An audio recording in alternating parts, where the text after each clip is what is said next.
sweeties, how are you doing? Welcome to Naya Sim, and thank you all so much for all the love and support, and happy holidays. Hope you all are having a great time out there. So today we'll be talking something very important, and it's about a video that I saw. I sometimes brought something like this here before, but it looks like as the day goes by, you see a lot of people doing something like this, and that reminds me, Dr. Omar actually said that everybody wants to everybody wants to act black. Everybody wants to do benefit of black people. Everybody wants to do something to they all want to act black, but then when it comes to them speaking up for black people or probably standing up for black people, you see all of them, they'll run away. They never stand up for black people. And that reminds me about how all Asians want to all have they talk black, they have black accent, black accent. You see them want to do black hair. Now it looks like making black hair is like Afro, is now the new thing. And as the day goes by, you see a lot of them doing it. Meaning I don't know if they see it as aesthetic or they just like it and want to do it. But then we are finding it very hard. Black people are finding it very hard to be accepted with their natural hair in offices and places. When they go for interview, they are not accepted because of their hair. And they want to tell you, I think your hair is the problem. But other people are out there creating Afro hair. Let's get into this. Everybody wants to practice black culture until it's time to fight for black justice. Everybody wants to listen to black music, but they don't want to fight for black justice. They want to dance to the songs, but they don't want to fight for black justice. That's right. They want to make money off our music, make money off our art. They want to make money off our culture. They want to make money off our talent, but nobody wants to fight for black justice. See, when the police kill black folks, where have they been? DJ Khaled, Eminem, the rest of you non-Africans invading African culture, what are you doing against police genocide? Because you making a lot of money. I'm not attacking you. I'm asking a question. You getting rich off black culture. What are you doing for it? Are you white music companies? You white entertainment companies? You media houses? You're making billions off black culture. What are you doing for it? What are you doing for it? These punk ass rappers ain't gonna ask you to be accountable. These punk ass actors and comedians and singers and football and basketball players, they're not gonna ask you to be accountable. The Charles Barkleys of the world, they're not gonna make you accountable. I'm gonna hold you accountable. All you non-black people making money off black culture, what are you doing for it? What are you doing for it?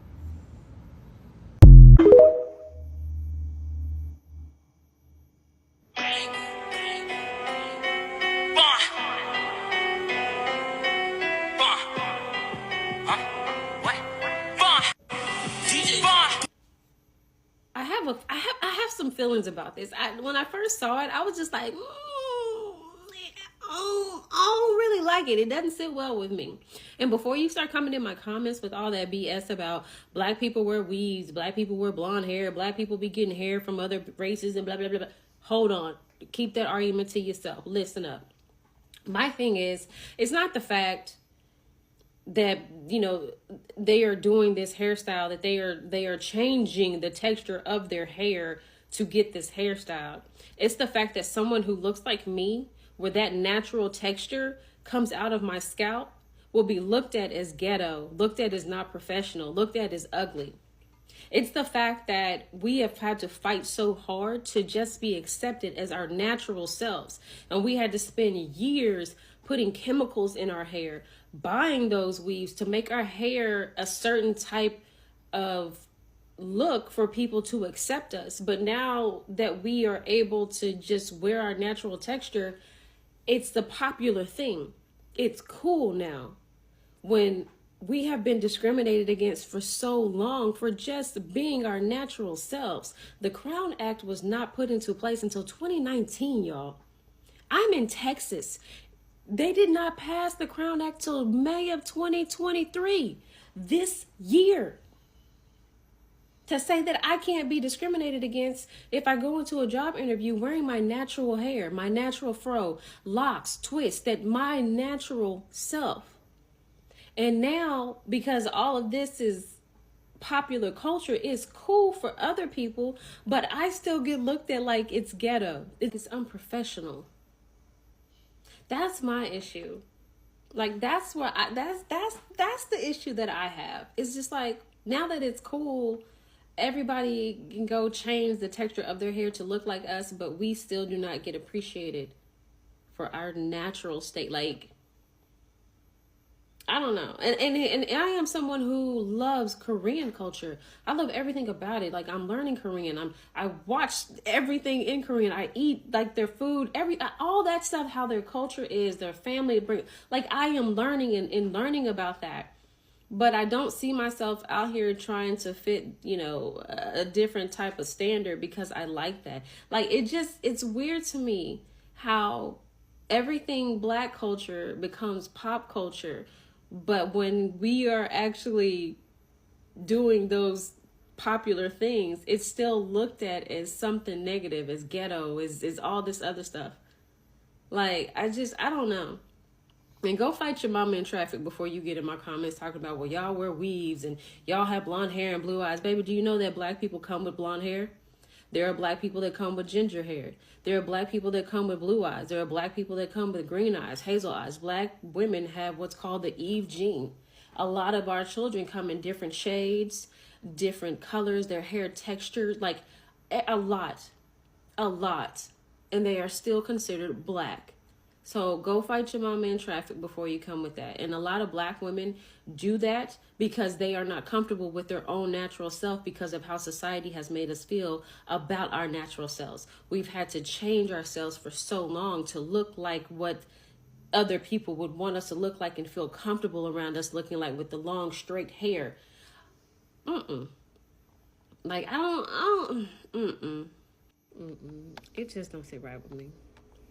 Are Asians allowed to biologically manufacture black hair? What is this witchcraft? How is it possible? Why is it legal? What's going on here? What are your guys' thoughts on this? I've seen this tweet kind of make this video go viral recently, and it basically encapsulates an entire discussion going on with this. So it says they see blackness as an aesthetic and will attempt to emulate our essence while it's participating in anti-blackness. While I kind of agree with that statement, I also kind of just think it's like very funny. Like, how can you look at this with a straight face and not just bust out laughing? Like, I don't know. I don't see how you can do it. But I also think it brings up a serious point, because as Black people, are we validated to like feel a type of way about this? Like, if we said, no, you can't do this, like, would that be valid? Are we like able to like just tell them to like not do it? Like, what's your thoughts on that? Honestly, in my opinion, like my personal opinion, this might be a hot take or whatever, but I think they can do it as long as they're being like respectful and stuff like that, because I do like the original tweet said like sometimes they're like also anti-Black themselves. So if they're not anti-Black themselves, if they actually are like not racist, I feel like they can kind of do it. I just think it's personally funny and I think it's hilarious when they do it. But like, hey, let me know what your thoughts are in the description. All right, rating Asian people with Black people hairstyles part 2. He just like me for real. We could be twins, no cap. Okay, I did mostly Japanese people last time, so we're gonna hop over to Hippie Buddha. He's a Korean hairstylist that like turns Asian people's hair to make it look 4C. So if you're ever wondering how it's done, like what voodoo magic they use to get this done, hop over to Hippie Buddha. Check him out. As you can tell by the title, Hippie Buddha does not play. He'll call you out. I'll give this like a 8 out of 10. Looks pretty cool. He looks pretty happy. Nice. Alright, so apparently this is like a non-spinning afro. I'm gonna give it a 9 out of 10 because it actually looks like it fits him pretty well. I mean, let me know if you think it fits him too. If you look anything like this, please DM me. I am begging you. 10 out of 10, I'm saying it. I'm gonna have to give him a 5 out of 10 on this one. Some people can pull it off. I just don't think he can right now. Like, I just don't like the shape. I don't know. I'm gonna let y'all rate this one for me, bro. They gave the baby dreadlocks, bro. Is she rocking them? Is she not rocking? Let me know your rating for this one, bro, in the comments. Let me know. I was tagged in that video a lot of times. I have been searching for the video of the young lady who went on a job interview at a beauty store and she had a big, beautiful afro. And she was denied the job. She was basically discriminated against, denied the job, and told that she could not work there unless she put her afro away, unless she put it in a ponytail, and said that the lady basically called it ratchet. In so many words. I can't remember the words, but it was some degrading words that she said about that woman's hair. Okay? Now, I look at the words on the the post, it says, "Black women, are you proud of your hair now? Stop relaxing." We don't need to see other people wearing our hairstyles to be proud of our hair.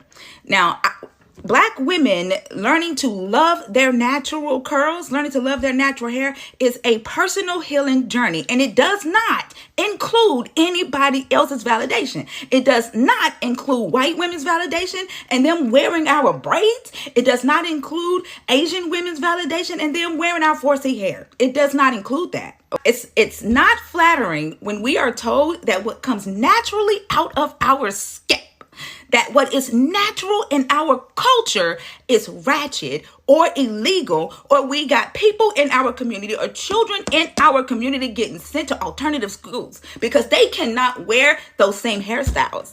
So when you flaunt that you can wear it and you can be praised by wearing it, especially being praised by people in our community, because the comment section there, and I understand how Black women see that as, oh, it's validation. Oh, we're being accepted. I get that. That's a part of the trauma. That's a trauma response. But no, it doesn't feel good. It does not feel good. It doesn't feel good. Okay? It doesn't feel good. I'm just going to tell you that. I mean, it looks cute. It does. I'm not going to lie. She was fine. She fine. She was fine. But it doesn't feel good. So this is all I got from this. And it looked like as the day goes by, like, they are coming out in hundreds, and also, like, creating a lot of, like, Asians wanting Afro hair and all that. And it's really amazing, like Dr. Omar said, that everybody want to be in Black business, make money off Black people. I mean, listen to Black people, but when it comes to them to speak out for Black people, you see all of them, they run away. So they just want Black rhythm, but they don't want Black people's blues, And that also reminds me that, that some people are not able to get a job. I think as of last week, I saw a video of a young man. Oh my God, he is handsome. African-American young man, and his hair. When I opened the video, the first thing that attracted me was his hair. Like, he has a very gorgeous hair. Say no more. And he went for a job interview, and he also made us understand that the job interview he went for, he was able to take his time to go to the salon for them to make his hair look lesser, but still, he really has a very full hair. So after the interview and all that, oh my God, they were really happy that he has experience, customer service, like, firsthand. But they said that we might have a problem with you. And that problem was his hair. I mean, that his hair is too big, that that the first thing when people see him, that the first thing they are going to see is his hair and all that. I don't know how to feel about that. Like, young man that passed the interview and he is good for the job, but you are looking at his hair and you want him to probably cut the hair because his hair is too much. And then you look around, all this going around, them getting Afro. I mean, for them, I think they see it as aesthetic, like, something like, something just as they don't see it as it is Black people's hair and all that, They just want to do Black thing, but they don't want to associate with Black people. I don't know if you understand what I am saying. And I mean, it's just Black hair, it's ghetto, It is not cool. Black people's hair is not cool. But when other people do it, it is so cute. You look amazing in it. You look gorgeous. You are beautiful, They praise you. They really go far and wide to let you know how you look in Black hair. But when they see Black people carrying that same thing, it is not so okay, Still, with crown up, it is still not acceptable.